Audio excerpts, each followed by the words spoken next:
sobre lo que fue el paquete de reformas aprobadas por la Asamblea Nacional el viernes anterior al Código de la Democracia. Y entre una de las cosas, quizás la más comentada en las últimas horas, que ha dado para hablar sobre la fusión de ADN con RC y que se han puesto de acuerdo y no sé qué, es el método de Hunt, que es como que digamos la reforma paraguas que cobija algunas otras cosas que se han ido cambiando y que probablemente pudieron haber pasado de agache.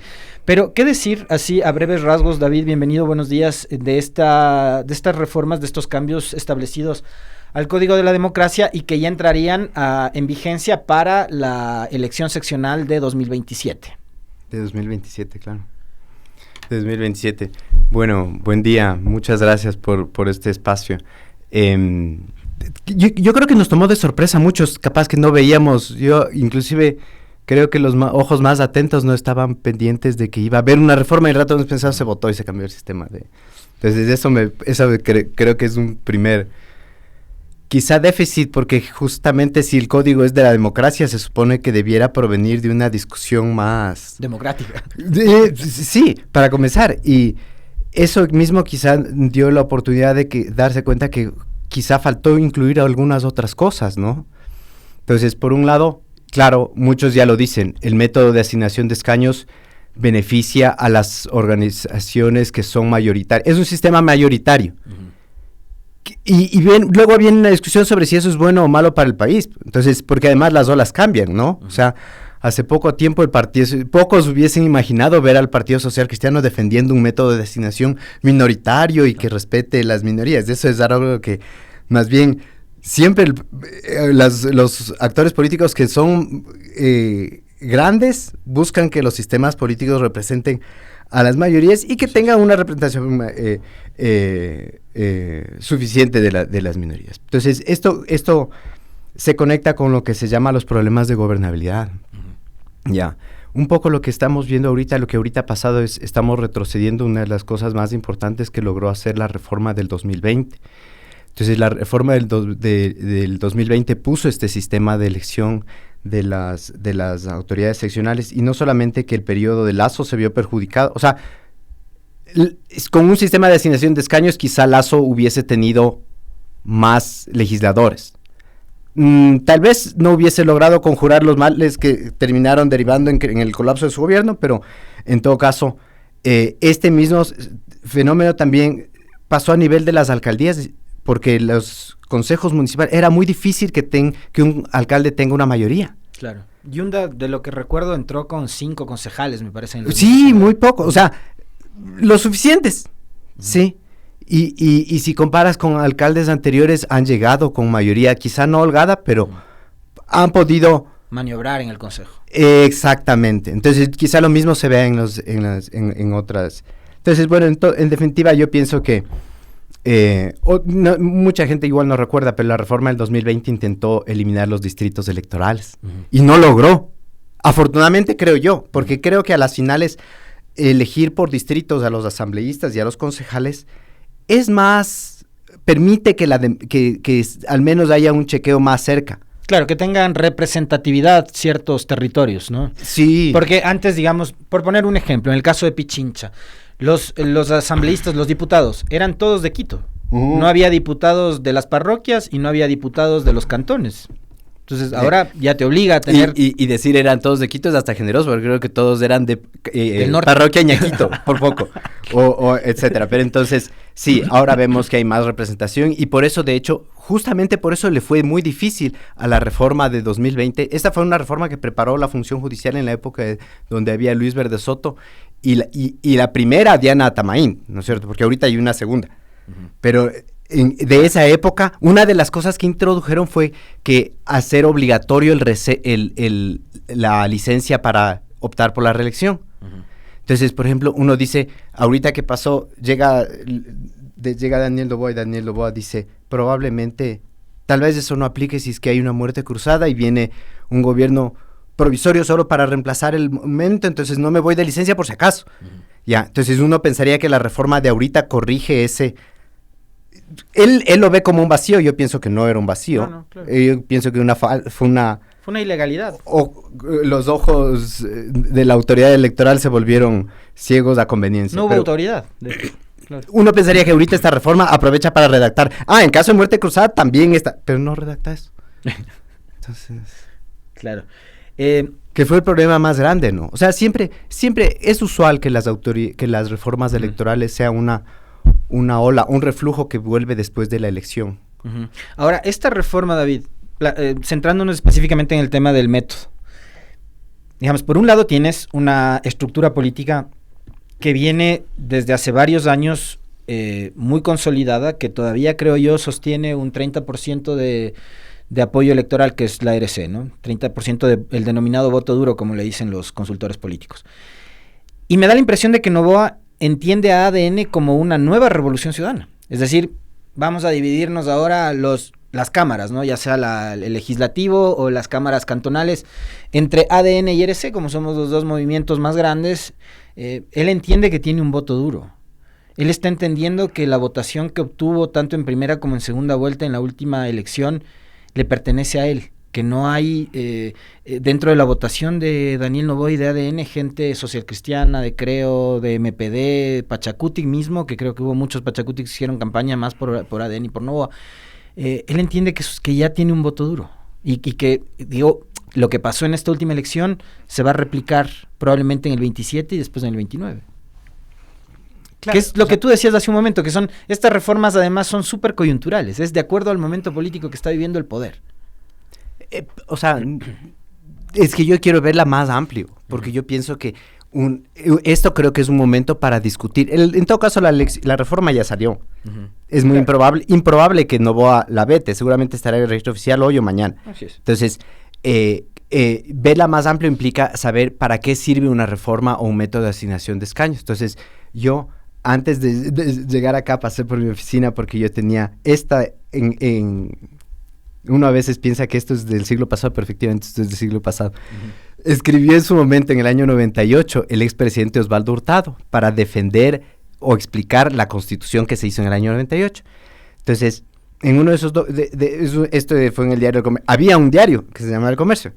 Había periódicos impresos, es como hablar del siglo pasado. Claro. Entonces él explica que, dice, no fue posible lograr un sistema, en la Constitución del 98 no se aprobó un sistema mayoritario como el de ahora, sino un sistema proporcional en beneficio de las minorías. Y él se lamentaba porque dicen, no fue posible que la Asamblea aprobara un sistema electoral que favoreciera a las mayorías y a las minorías representativas, indispensable para conjurar la crónica inestabilidad política que sufre el país, y así dar continuidad a los programas económicos y sociales sin los cuales no es posible el desarrollo de las naciones.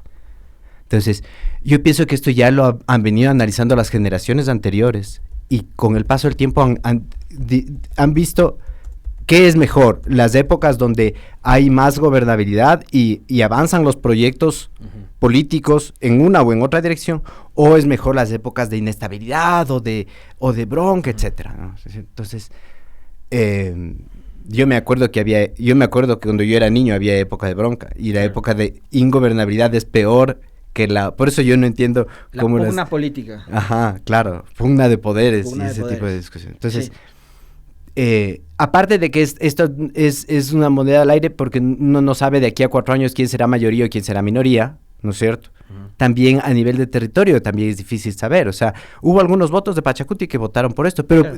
no es difícil de imaginar, porque hay provincias en las que Pachacuti es la mayoría, o sea, gana el escaño mayoritario. O porque estarán negociando en la próxima elección ser candidatos de ADN. ¿Quién sabe? Puedes, o sea, pero en cualquier caso digo, ¿qué es mejor? Es mejor un sistema donde hay una representación consolidada en los legislativos, llámese el Consejo Municipal o llámese la Asamblea, o es mejor un momento disperso donde el gobernante tiene su apoyo, pero le toca ver cómo se las arregla. Claro. Empezar a generar estas mayorías móviles. Ahora, creo que también esto sirve para evidenciar la doble moral de ciertos sectores y también, digamos, la coherencia en otros, ¿no? La Revolución Ciudadana siempre creyó que el mejor sistema era el de Hunt porque priorizaba el voto en plancha. se mantuvo en esa teoría.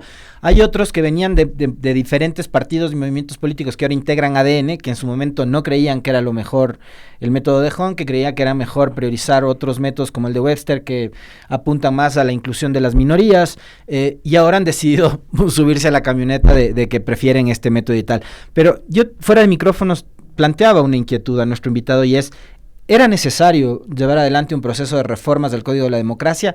Sí, pero que apunten a poner orden en un sistema de partidos y movimientos súper atomizado, en un país de 13, 14 millones de electores, de 18 millones de habitantes. Tenemos 232 organizaciones políticas, desde nacionales hasta parroquiales.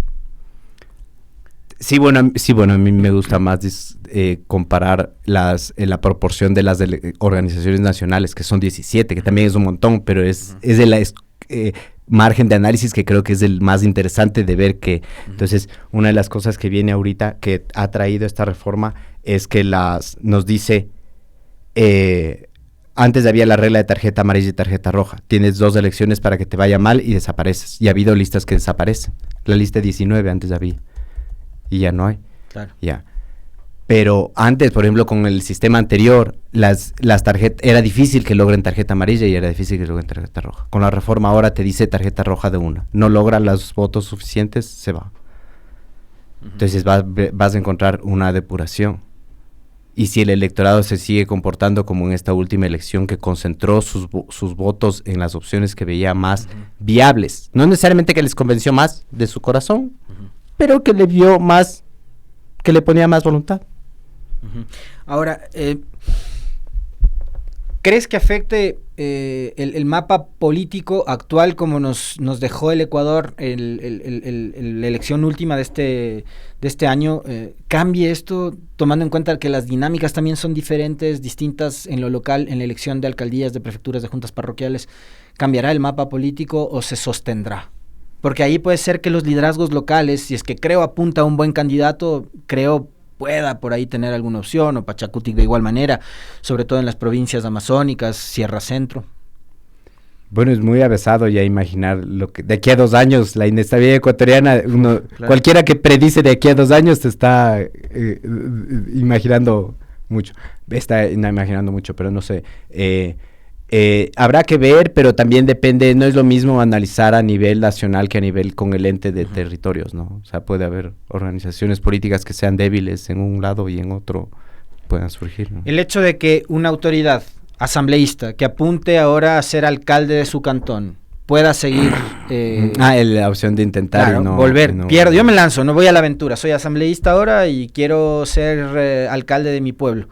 Voy, me lanzo de alcalde, pierdo, vuelvo a la asamblea, ya no estoy obligado a renunciar al cargo. Claro, la lógica te dice que debería renunciar. Debería ser una apuesta, ¿no? No debería ser una apuesta segura. No debería estar configurado de esa manera, pero por eso digo, hubo un déficit de la discusión. La discusión debió haber sido más democrática para sacar lo que ha salido. Entonces esto un poco te da la pauta de cómo van a ser las reformas ya a la Constitución, porque tranquilamente esta mayoría, quizá no programática de lo económico, pero sí de las reglas de la democracia, esta mayoría se puede repetir para reformas a la Constitución. Claro. Sin discutir, y más bien se ponen de acuerdo lo que a los caudillos sienten que es mejor. Por ejemplo, a esta reforma le falta un mecanismo de democracia interna y no lo tiene. Por ejemplo, o insistir en el tema de los camisetazos que fue vetado por Noboa. Evitar el transfugismo político. Mire, el problema grande con los vetos, y esto es capaz que es una reforma que esta mayoría estructural pudiera lograr, es actualmente la última palabra en los vetos los tiene la Asamblea, y yo pienso que no es conveniente. Ahorita hemos visto que el presidente Noboa ha vetado 17 o 18 veces el veto total en distintos proyectos que quizá hubiesen sido buenos para el país. No y sé. La Asamblea no ha tenido y es un trabajo porque la Asamblea tiene que, o sea, elaborar una ley es un trabajo. Ahorita colapsó el Código de la Niñez y me da una pena porque mucha gente le puso voluntad y esfuerzo, y es algo que hacía falta. Fracasó, y un fracaso es un fracaso del esfuerzo de trabajo de muchas personas. Y la Asamblea no tuvo la capacidad de ratificarse en los textos.